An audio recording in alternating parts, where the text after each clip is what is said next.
I'm Chris Kettel, I'm the youth lead here at Hope Church Hounslow. Our response to serious youth violence in our community has been one that's, I guess, come about mostly through taking on the Detached Youth Work project, which was led by the council, and which we're now running. And when we started taking this project on, we were just hearing more and more stories from young people about youth violence on the estate and what they were witnessing day to day.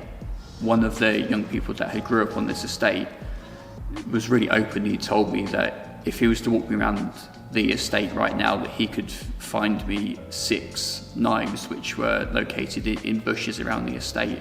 And it was just a kind of a real eye-opener for us that this was the experience that young people were living day to day. So outside of our youth group, the youth work that we do in our community, it kind of has 3 strands to it. So back in 2019, we started taking over the project that the council were running. So this is a detached youth work project, which is running for 2 hours a week on a Tuesday.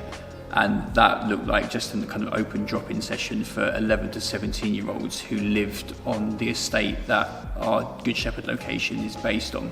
The second thing that we do for our community is that we support Year 6s as they transition into Year 7.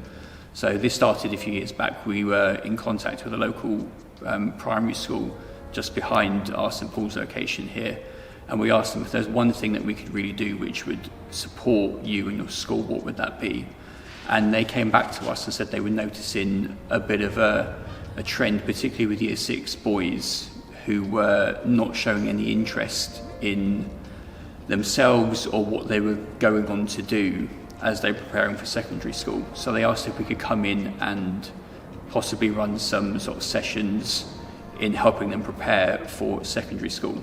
And then the final thing we do for our community is we run a football academy in partnership with Kick GB, where we're teaching them even more football skills. We've launched some teams and we're sharing with them who Jesus is to us. I would say probably the biggest impact that I've seen, and this is across the various projects that we run, is that young people identify this as a safe space.